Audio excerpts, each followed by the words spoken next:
there are thoughts that don't leave.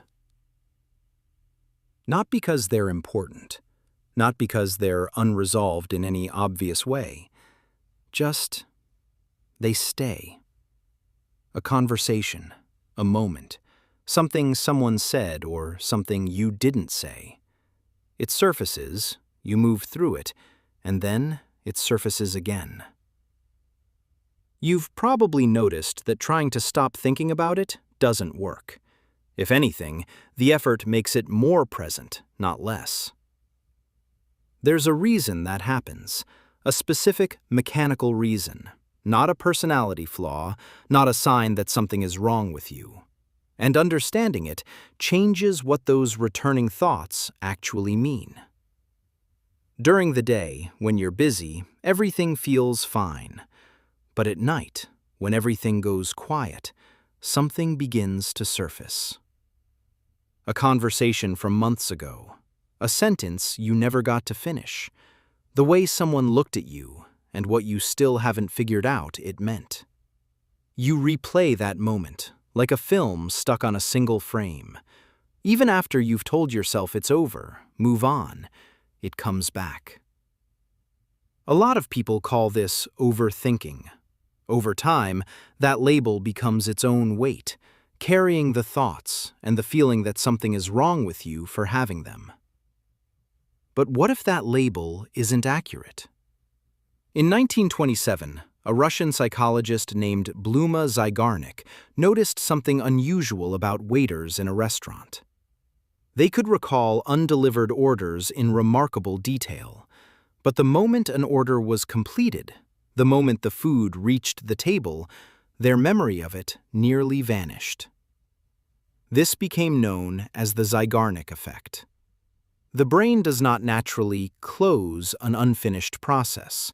It keeps incomplete things in an active state until they reach some form of completion. In the environment humans were designed for, smaller, slower, with far less stimulation, this made sense. But in modern life, the number of things left unfinished each day is enormous. Conversations without resolution.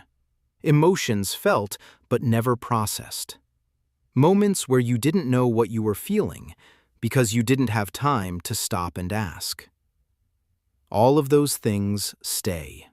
Not because you're weak, but because your brain is doing exactly what it was programmed to do. But there is a layer deeper than the Zygarnik effect alone. Not everything unfinished returns with the same intensity.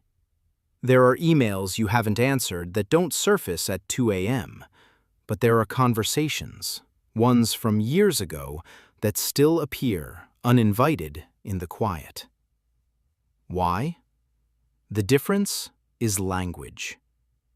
An unanswered email is incomplete, but you can name it. Your brain can place it in a waiting state and move on.